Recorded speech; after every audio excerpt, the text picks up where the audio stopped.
Y si alguno de vosotros tiene falta de sabiduría, pídala a Dios, el cual da a todos abundantemente y sin reproche, y le será dada. Santiago 1:5. Mejor es adquirir sabiduría que oro preciado, y adquirir inteligencia vale más que la plata. Proverbios 16:16. Un saludo tengan todos y sean bienvenidos a otra clase de Cocina Internacional. A ustedes la unidad número 2, área caliente, el mapa conceptual. Veamos qué nos corresponde en el día de hoy.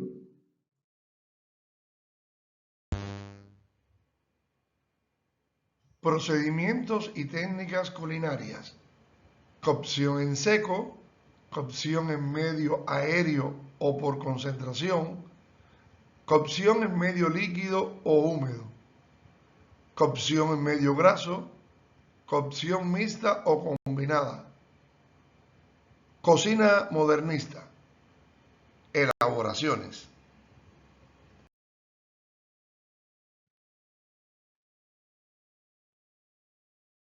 ¿Por qué cocinamos los alimentos?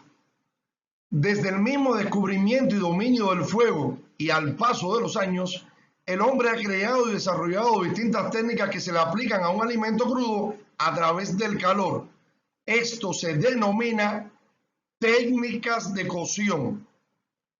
La verdad es que hay muchos términos culinarios que pueden confundir, sobre todo cuando la diferencia entre uno y otro es poca, pero son matices muy importantes. Pero más importante es a la hora de llevarlo a la práctica.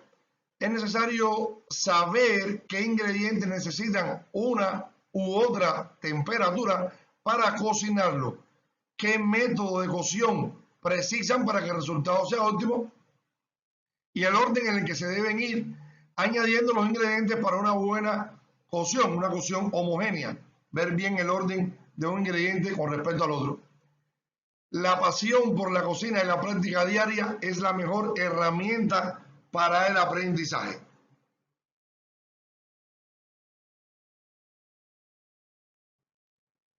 Los objetivos de la cocción es lograr, en muchos casos, el fin de hacer los actos ¿para qué? Para el consumo y los alimentos se tornen tiernos, mejorando su sabor, olor y textura, quedando esterilizados y digeribles.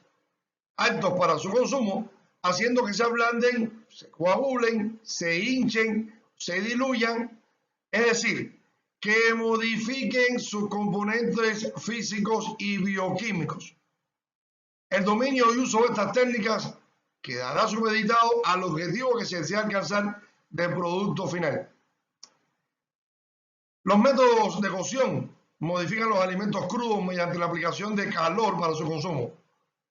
Hay muchos alimentos que necesitan una modificación química para hacerlos digestivos y también hay alimentos que se pueden consumir crudos, pero mediante la cocción podemos hacerlos más sabrosos y apetitosos.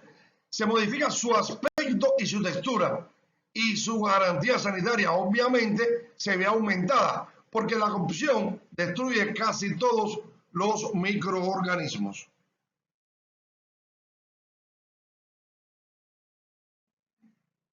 Tenemos básicamente 4 métodos de cocción. Tenemos cocción en seco, cocción en medio aéreo por concentración. Tenemos el cocción en medio líquido o húmedo. Tenemos el cocción en medio graso. Y tenemos la cocción mixta o combinada.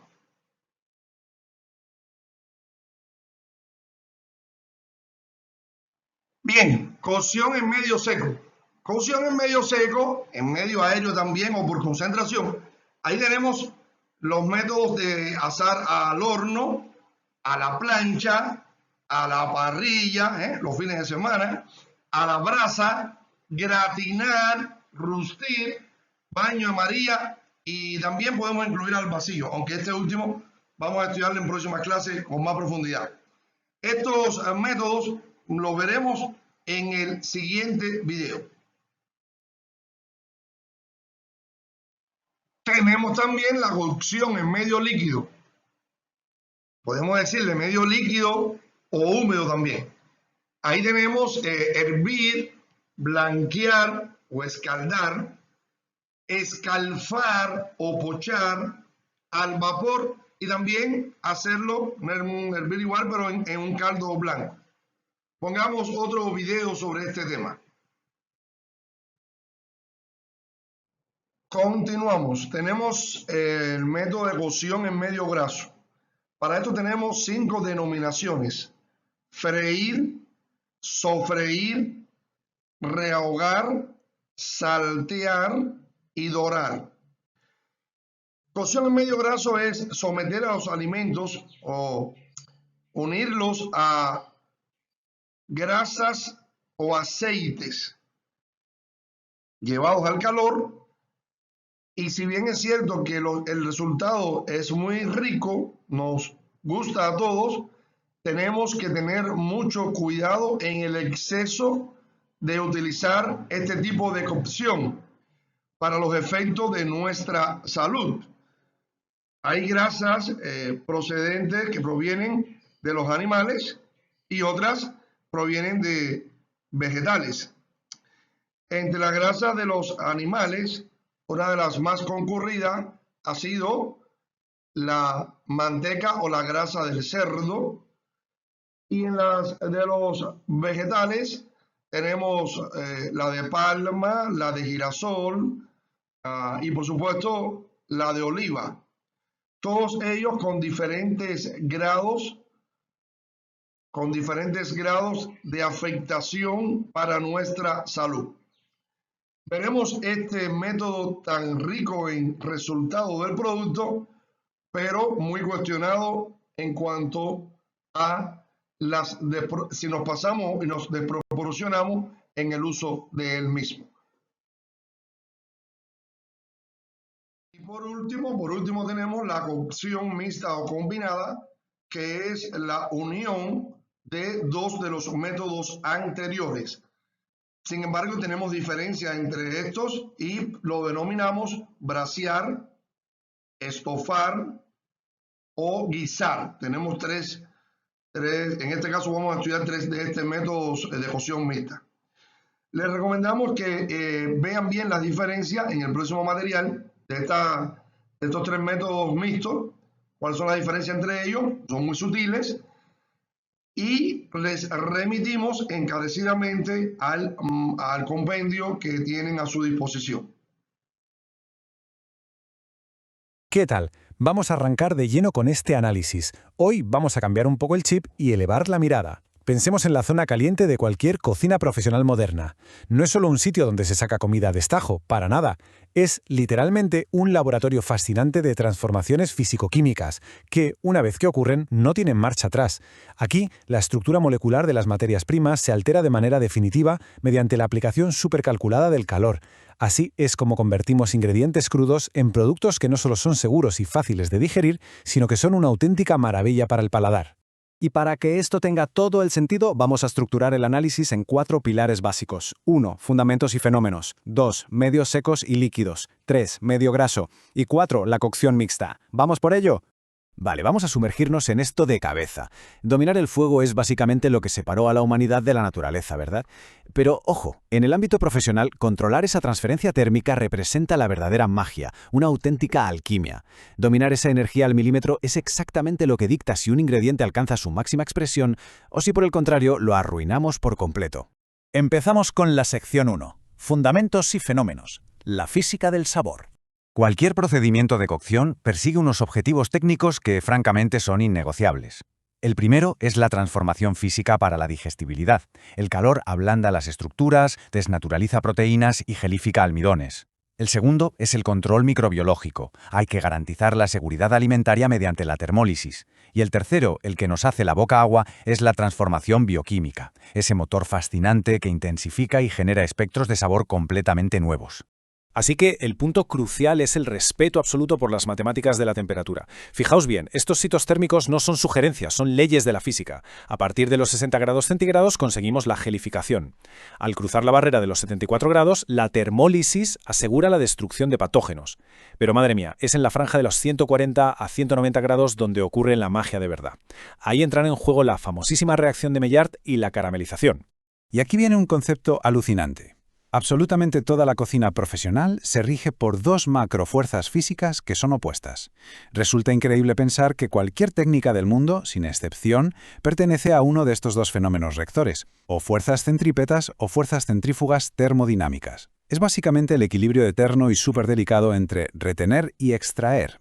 Hablemos del primer fenómeno, la concentración. Si aplicamos una energía altísima, normalmente en medios secos o grasos, a tope de temperatura, lo que hacemos es crear una barrera de protección al instante. Esa costra superficial concentra los jugos naturales en el interior, manteniendo intacta la identidad y la humedad del centro de la pieza. Vamos, es la física pura detrás del famosísimo sellado. Por el contrario, el fenómeno de expansión funciona justo al revés. Imaginad sumergir un ingrediente en un líquido, empezando normalmente desde frío o un calor muy suave. Esto permite que los nutrientes, los jugos solubles y los compuestos aromáticos viajen hacia el exterior. Es un auténtico secreto a voces en las cocinas. Sin este desplazamiento centrífugo, lograr un caldo, un fondo o una sopa con esa profundidad de sabor sería técnicamente imposible. Lo fascinante de este ecosistema culinario es que no se organiza por si estás cocinando carne o verdura, sino estrictamente por el vehículo que usas para transferir la energía térmica. De este modo, nos quedan 4 grandes vectores magistrales: el medio seco, el medio líquido, el medio graso y la cocción mixta. Pasamos a la sección 2, medios secos y líquidos, convección, conducción y puntos de ebullición. En el terreno del medio seco resulta súper revelador que la única humedad presente sea la que sueltan los jugos del propio alimento. Pensemos en el horno. Este transfiere energía moviendo el aire, por convección. La plancha lo hace por conducción directa del metal, lo que nos obliga a no echar sal demasiado pronto para no extraer los jugos. Y luego está la parrilla, que usa radiación infrarroja pura, aportando esos matices ahumados gracias a combustibles orgánicos que son del todo imposibles de replicar con otras técnicas. Pero ojo, esta dinámica evoluciona drásticamente si comparamos los extremos del medio seco. Hay un contraste absoluto entre dos herramientas que son indispensables en cualquier brigada de cocina profesional. Básicamente, la decisión técnica del chef es elegir entre la agresión directa o la precisión indirecta. Por un lado, la salamandra, que despliega un calor superior que es extremadamente agresivo, diseñado para fundir grasas y gratinar a lo bestia. Y en el polo opuesto tenemos el baño María, que sí, ya sé que usa agua, pero se clasifica en este bloque de concentración porque el agua actúa puramente como un escudo térmico, que asegura que jamás pasemos de los 100 grados centígrados. Es un entorno de calor constante, súper suave y vital para las estructuras más inestables. Al adentrarnos en el segundo vector, el medio líquido, la película cambia por completo. Aquí, el agua dicta la ley absoluta. Controlar cuántas burbujas hay en la olla determina la agitación física a la que sometemos el alimento y, lógicamente, su textura final. Aquí la precisión no es que sea importante, es que lo es todo. Escalfar o pochar ocurre en esa franja de 65 a 85 grados centígrados, ofreciendo una delicadeza térmica indispensable para proteínas frágiles como un pescado blanco. Su matriz de colágeno colapsaría por completo ante un burbujeo violento. El hervor lento, o simmering, cerca de los 90 grados, es ideal para la extracción prolongada. Y claro, hervir a 100 grados, que impone una fuerza expansiva máxima. Dentro de este mismo medio hay aplicaciones súper especializadas, por ejemplo el blanqueado o escaldado. Es un mecanismo ultracorto a 100 grados seguido de un choque térmico brutal en agua helada, diseñado específicamente para frenar al instante las enzimas oxidativas y fijar la clorofila. Por otro lado, la cocción al vapor es el método supremo de alta presión para conservar todo intacto. Permite que las vitaminas hidrosolubles se queden en el alimento sin disolverse en el agua. Nos metemos de lleno en la sección 3. Medio graso, lipotransferencia y energía cinética. La clave aquí es entender la física detrás de sumergir comida en aceite caliente. Al freír entre 132 y 200 grados, el agua superficial del alimento se evapora al instante. Esto genera una violenta barrera de vapor, que vemos en forma de burbujas y que curiosamente impide que la grasa penetre. El resultado, un interior hidratado y un exterior súper crujiente. En contraste directo tenemos el confitado, una sumergión larguísima por debajo de los 100 grados donde no hay evaporación. Su único objetivo es disolver gradualmente el colágeno para lograr una ternura extrema. Comprender el espectro del salteado exige dominar las matemáticas. Es la relación exacta entre la subida de temperatura y la energía cinética, o lo que es lo mismo, el movimiento constante y la fricción que aplica el cocinero en los fogones. Si miramos esta línea de tiempo, vemos una escalada en la agresión térmica. Todo empieza con sofreír, por debajo de 100 grados, que es una extracción superlenta donde los azúcares se concentran. Si subimos la intensidad, pasamos a rehogar, entre 100 y 120 grados, buscando ablandar el producto sin que coja mucho color. Y el clímax se alcanza al saltear, entre 150 y 175 grados. Esto pide poquísima grasa, un calor violento y un meneo constante en la sartén para sellar el alimento rapidísimo y mantenerlo al dente. Y para cerrar, sección 4. Cocción mixta, fusión secuencial. Aquí orquestamos una arquitectura en dos fases, que es la clave de bóveda para técnicas como brasear, estofar y guisar. Básicamente es la unión calculada del fenómeno de concentración del principio con la expansión posterior. Y cuidado, no se trata simplemente de mezclar técnicas sin ton y son, es una intervención química secuencial totalmente obligatoria.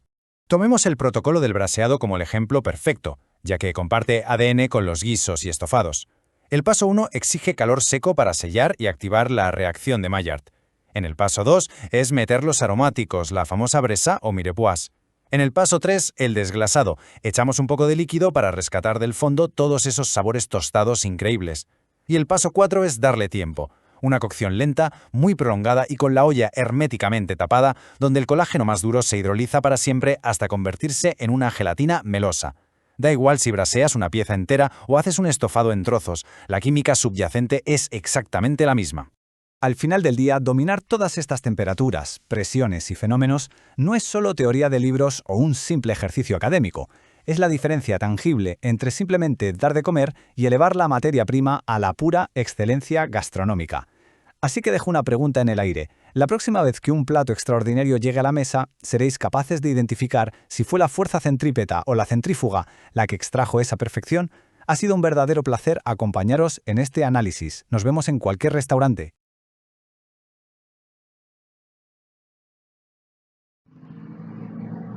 En esta segunda parte de la clase vamos a estar viendo el tema rapidito de la cocina modernista, por algunos llamados también cocina molecular, y donde vamos a identificar los utensilios y procedimientos de esta cocina de vanguardia hoy en día para que también ustedes las conozcan. Pueden estar comparándola, la cocina modernista o actual, con la cocina tradicional. Comencemos.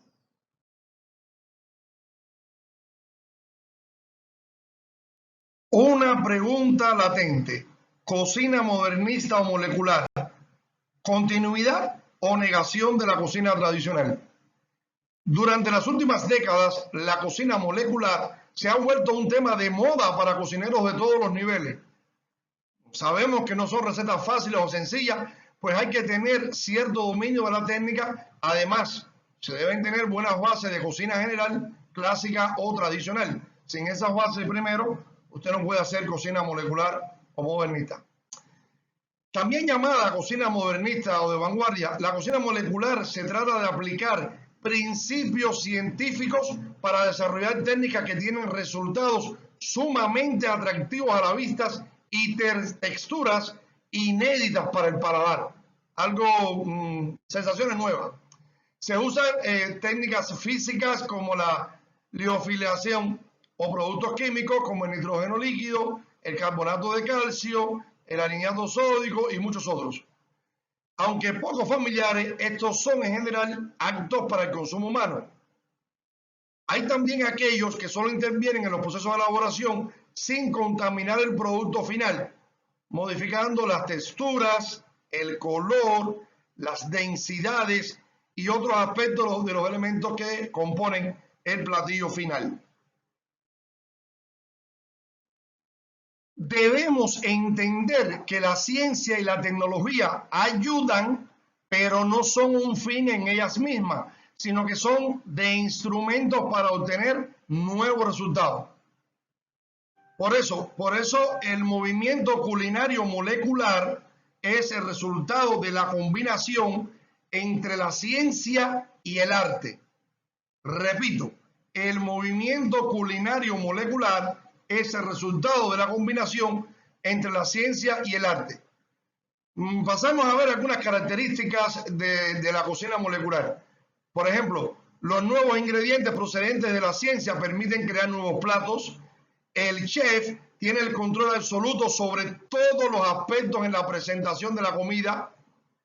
Los resultados de esta cocina deben ser impresionantes.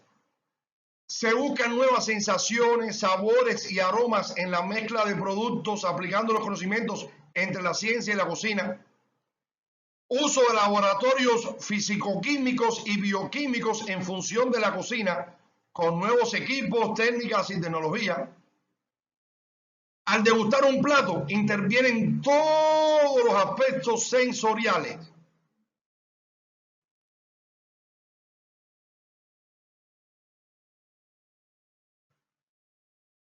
La cocina modernista se centra, entre otras cuestiones, en que, a diferencia de la cocina común, que mediante el calor se transforma y crucen los alimentos, pues lo hacen sin utilizar el calor, pero el calor de la manera convencional.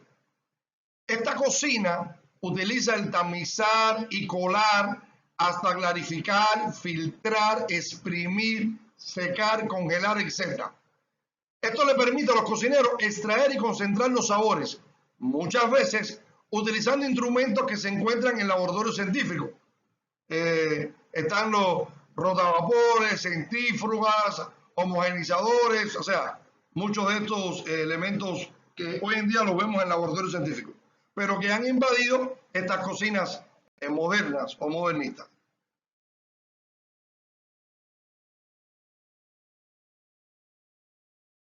Desde que apareció la cocina molecular, siempre ha sido dado a confrontaciones, a dudas, a criterios. Una de las mayores disyuntivas es que, a pesar de ser ingeniosa y colorida, a menudo está lejos de ser tan sabrosa como la cocina tradicional. Es decir, a veces se sacrifica el sabor por las texturas o lo vistoso del plato. Bueno, esto depende de lo que quieran creer algunas personas y de la experiencia en específico. Es muy particular este tema, ¿no? Hay mucha discusión. Realmente esta discusión no tendría que ocurrir así, porque lo complejo de la cocina molecular radica en que el cocinero sea apto para desarrollar técnicas novedosas sin sacrificar el sabor de los alimentos. Estudiantes, cabe mencionar que los grandes de la cocina molecular han logrado hacer esto, y en eso radica su éxito, en hacer nuevas elaboraciones con estos nuevos instrumentos sin cambiar el sabor.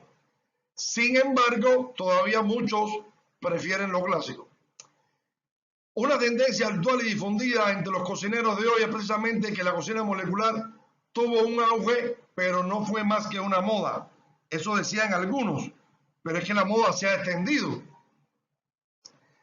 Miren, estudiantes, la cocina siempre va a ser algo evolutivo, por tanto siempre va a estar en constante cambio por cuestiones culturales o incluso económicas, por lo que la cocina molecular seguirá evolucionando y tal vez en un futuro cercano pueda volver a captar la atención con nuevas técnicas o formas de pensar sobre el tema. Miren, en la cocina ya hemos visto que hay para todos los gustos y siempre habrá comensales para todos los tipos de cocina. El verdadero punto, en mi criterio, es disfrutarla.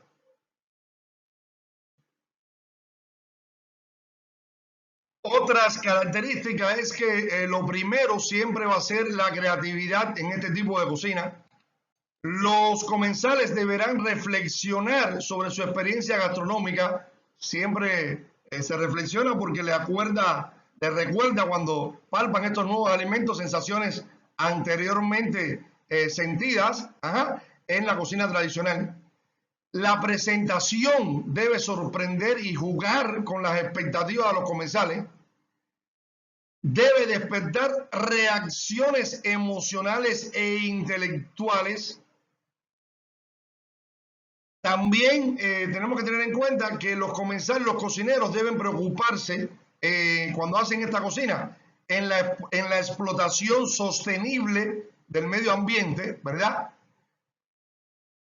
permiten controlar los alimentos y las cocciones como nunca y resultan en comodidad, rapidez y resultados. En esta cocina se llevan los alimentos y la comida a los límites que se han conocido hasta el momento. Y se debe tener cuidado porque tanto las herramientas como los ingredientes incitan a preparar nuevos platos poco comunes o sorprendentes que necesariamente no son buenos. O sea, usted puede crear un nuevo plato de la cocina modernista molecular, pero no necesariamente debe arrojar que sea un buen plato. Entonces tienen que tener cuidado con eso. Los platillos indudablemente constituyen un placer para la vista, el olor, el gusto y el tacto. Pasemos a ver algunas de las técnicas rápidamente de esta cocina modernista o molecular. Tenemos la cocina al vacío, que es un mecanismo físico donde hay una eliminación del gradiente de temperatura y el alimento se sella sin aire y se sumerge en agua con control termométrico exacto y prolongado, generalmente a baja temperatura. La transformación ocurre porque retiene el 100% de la humedad, jugos y compuestos volátiles. Físicamente imposible sobrecocer el exterior. La aplicación y el resultado, texturas sumamente consistentes y ternura estructural que difícilmente se obtienen con el hervido convencional. También tenemos la esferificación, que es un mecanismo químico donde la manipulación de polímeros, el aginato de sodio, reacciona instantáneamente con iones de cloruro de calcio.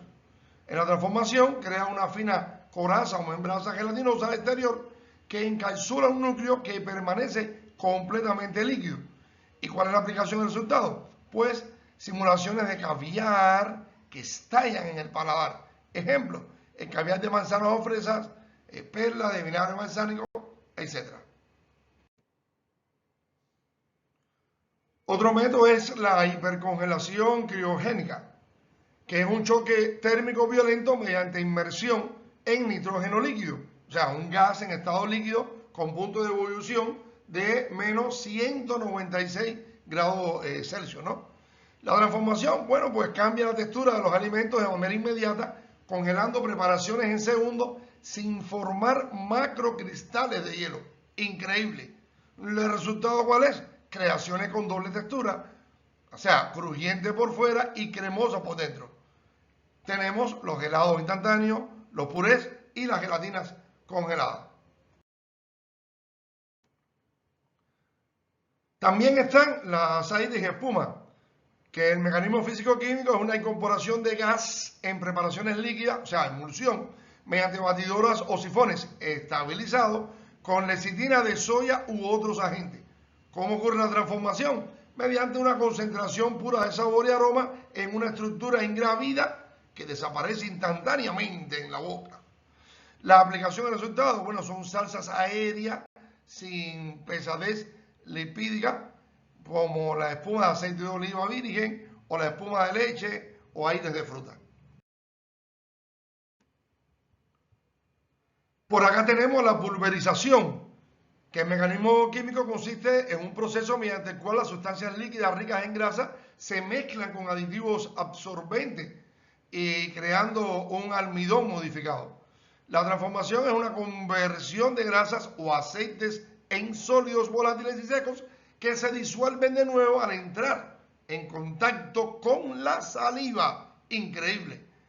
En la aplicación del resultado, bueno, gránulos texturizados ideales para espolvorear, como el polvo de Nutella, el polvo de aceite con sabor a frambuesas lisifilizadas, etc. Una total revolución. No nos podemos olvidar del papel comestible y las tintas, que es una eliminación controlada de humedad a partir de un líquido espesado con féculas o pectinas y se extiende en capas milimétricas y se deshidrata al calor, creando unas, o sea, que tiene como resultado es una creación de láminas ultra finas, translúcidas y crujientes que aportan arquitectura y altura al emplatado, como ven ahí en la diapositiva. La aplicación del resultado son decoraciones realmente sorprendentes y montajes visuales como el papel con sabor a frutas y adornos impresos para postres muy complejos. Sí, ya sabemos lo que nos preguntamos mucho. ¿Cómo poder probar? Qué rico tener esta experiencia sensorial, ¿no? Porque viene siendo una cocina, digamos, emocional. Dice aquí que la deconstrucción como vehículo para provocar el intelecto y la emoción. ¿Por qué? Porque interactúa la vista como expectativa, el tacto como sorpresa, el gusto como memoria. Usted prueba y le evoca un recuerdo a otros sabores tradicionales, y el intelecto como reflexión. Así estamos en pleno siglo XXI. Bienvenidos a este análisis a fondo. Hoy vamos a ir directo al grano con un tema que, honestamente, es fascinante y late en el corazón mismo de las cocinas más top del mundo.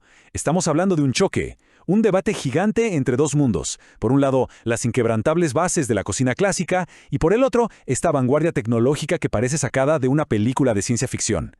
Básicamente es explorar cómo transformamos nuestra comida y cómo esa transformación está evolucionando a una velocidad, vertiginosa. Bueno, entremos de lleno en esto. La gran pregunta aquí, la que nos va a guiar en todo este análisis, es: ¿el hecho de que las cocinas de hoy parezcan literalmente laboratorios científicos destruye la esencia de la cocina tradicional? ¿O, pensándolo bien, es solo su evolución natural?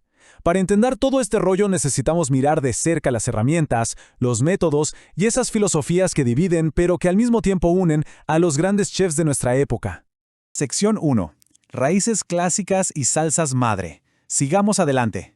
A ver, para entender toda esta innovación, primero tenemos que darle el respeto que se merece a la tradición. La cocina clásica no es solo echar ingredientes a una olla, es un sistema súper rígido de maestría absoluta. Todo esto se apoya en fundamentos históricos creados por verdaderos gigantes como Carême y luego perfeccionados por Escoffier. Ellos básicamente agarraron el caos que eran las cocinas antiguas y dijeron, ok, hagamos de esto una ciencia exacta. Y el núcleo de esa ciencia son las 6 salsas madre: bechamel, velouté, española, tomate, holandesa y mayonesa. Suena una lista de súper, ¿verdad? Pero ojo, estas preparaciones son el cimiento indispensable para cualquier chef. No solo hidratan el plato, sino que son la clave absoluta para realzar el sabor. Sin estas 6, la cocina profesional clásica, literal, se viene abajo. Y fíjense que la tradición clásica se basa en principios de física pura. Es como un juego de opuestos. Por un lado tenemos la concentración. Esto es, cuando sellas un corte a fuego altísimo para atrapar todos esos jugos y la identidad del alimento ahí adentro. Y por el otro, tenemos justo lo inverso, la expansión o extracción. Aquí la idea es sumergir los ingredientes en líquidos a fuego súper suave para que todos sus nutrientes y aromas salgan y creen esos caldos y fondos clásicos que son una delicia. Ahora, cuando aplicamos calor a los alimentos, ya sea en la cocina de la abuela o en un restaurante con estrellas Michelin, lo que realmente buscamos son 3 cosas muy técnicas. Primero, que sea digerible, o sea, ablandar las fibras. Segundo, la seguridad alimentaria, matar cualquier patógeno con la temperatura. Y tercero, y definitivamente el favorito de todos, esa intensificación bioquímica del sabor. Esto pasa cuando desatamos la famosa reacción de Maillard, que ocurre entre los 140 y 190 grados Celsius. Literalmente, esa es la magia pura que nos da esa costra doradita e irresistible en un buen filete de carne. Y para lograr todo esto, métodos como el salteado exigen una precisión casi milimétrica con la temperatura. Pero si combinamos técnicas, llegamos a algo llamado cocción mixta. ¿Qué es lo que hacemos con los estofados? Es como una arquitectura en 2 pasos. Primero sellas con calor seco para darle toda esa complejidad de sabor de la que hablábamos, y luego pasas a un calor húmedo y lentito. ¿Para qué? Pues para romper ese colágeno duro de la carne y transformarlo en texturas increíbles que se deshacen en la boca. Sección 2. La vanguardia tecnológica. Veamos de qué trata. Ahora, lo que es verdaderamente interesante aquí es cómo cruzamos esa frontera. Pasamos de tener esas bases firmes por siglos a un cambio de paradigma gigante. La cocina se convierte literalmente en un laboratorio de ciencias. Los chefs ahora manipulan la termodinámica así, de primera mano. Pasamos de sartenes de hierro y ollas de cobre a instrumentos clínicos de ultra precisión. Estamos hablando de rotavapores para extraer aromas sin usar calor, centrífugas para separar densidades, el uso de gases inertes. O sea, no son trucos de magia. Son las nuevas herramientas de este artesano culinario moderno. Vamos a deconstruir 2 de estas joyitas de la tecnología. Primero, la cocción al vacío, o sous vide. Aquí envasas el producto sin nada de aire y lo cocinas a una temperatura exacta, métrica. El resultado, retienes el 100% de la humedad y es físicamente imposible sobrecocer el exterior. Por otro lado, la esferificación. Esto es fascinación química pura. Agarras alginato de sodio, lo haces reaccionar con calcio y ¡boom! Creas una membrana gelatinosa finita. Terminas con estas esferas que parecen caviar del sabor que te imagines y que literalmente estallan e inundan el paladar. Y claro, no podemos dejar de lado técnicas que la verdad desafían todo lo que entendemos por temperatura, como la hipercongelación. Al sumergir alimentos en nitrógeno líquido, les das un choque térmico violentísimo a menos 196 grados Celsius. Es una temperatura tan extrema que reescribe las reglas del juego. Te permite cambiar texturas en un segundo, sin usar calor convencional, logrando cosas asombrosas como un exterior completamente congelado y crujiente, pero con un centro súper cremoso. Sección 3. Sabor o estética sensorial. El debate central. Toda esta revolución tecnológica, por supuesto, no llegó solita. Trajo muchísima controversia. Cuando metes laboratorios, químicos y nitrógeno a la cocina, surge una pregunta que tiene a todo mundo dividido. ¿Realmente estamos buscando un sabor genuino o solo queremos un impacto visual para la foto? Los puristas y defensores de la tradición tienen un miedo muy válido. Su argumento es que sí, los platos moleculares son preciosos e ingeniosos, pero muchas veces les falta esa satisfacción profunda y reconfortante de un estofado clásico preparado a fuego lento. Temen que el mismísimo alma de la comida, ese sabor arraigado en nuestra cultura, se termine perdiendo entre tanto espectáculo técnico.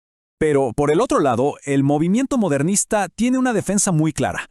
Ellos argumentan que su objetivo va mucho más allá de solo quitarnos el hambre. Lo que buscan es una deconstrucción que active todos los sentidos de manera estructurada. Es un viaje. Empieza por la vista, generando una expectativa. Luego viene el tacto con la textura, que nos da la sorpresa. Después el gusto, que tiene que despertar una memoria profunda. Y finalmente llega el intelecto provocando una reflexión. Nos dicen que no es solo comida, es una experiencia emocional completa. Sección 4. El veredicto. Evolución o negación. Así que, poniendo en la balanza el viejo sartén de hierro y la centrífuga de laboratorio, es momento de resolver esta tensión.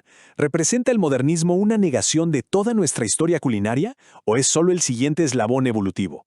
Bueno, la realidad nos revela un punto súper crucial. Es imposible hacer buena cocina modernista si no eres primero un maestro en lo clásico. Ninguna técnica novedosa te va a salvar un caldo mal extraído o una carne sin sal. La ciencia no reemplaza al paladar. Los que realmente tienen éxito en la vanguardia son precisamente los que dominan a la perfección las salsas madre, los braseados y las reacciones de Maillard. Y esto ilustra brillantemente la conclusión de los expertos. Esto es continuidad, no negación. La cocina modernista no reemplaza las recetas tradicionales, evoluciona a partir de ellas. Entendamos que la ciencia y la tecnología no son los objetivos finales, son únicamente herramientas. Son instrumentos más precisos en la caja de este artesano moderno para lograr resultados que antes, físicamente, eran imposibles. De hecho, si echamos un vistazo al futuro y a las tendencias actuales, vemos una fusión hermosa. Los chefs están combinando los principios de las salsas madre clásicas con técnicas modernistas y de fermentación. Vemos cosas increíbles como crear garums vegetales para lograr un sabor umami profundísimo sin usar grasas pesadas, o integrar el koji asiático en platillos occidentales, incluso emulsionar un mole mexicano súper complejo usando las técnicas francesas más estrictas. Estamos viendo una cocina globalizada sin fronteras, que avanza a paso firme. A fin de cuentas, la historia demuestra que la gastronomía siempre estará en constante cambio, impulsada por fuerzas culturales, económicas y tecnológicas. Sin embargo, el objetivo principal, ese no cambia. No importa si usas una olla de barro a fuego de leña o un baño de vacío controlado digitalmente. El mandato inamovible sigue siendo transformar la materia prima cruda en una experiencia sensorial verdaderamente extraordinaria. Así que, teniendo esta tradición que nos brinda raíces profundas y una tecnología que nos regala alas para explorar texturas inexploradas, nos queda una última pregunta provocativa en el aire. Con todos estos métodos, herramientas e ingredientes nuevos a nuestra disposición, ¿cuál es el verdadero límite y el futuro de nuestro paladar? Las posibilidades son infinitas. La mesa está servida. Nos vemos en cualquier restaurante.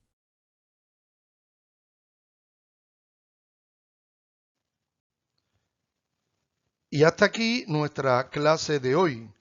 Nos vemos en cualquier restaurante.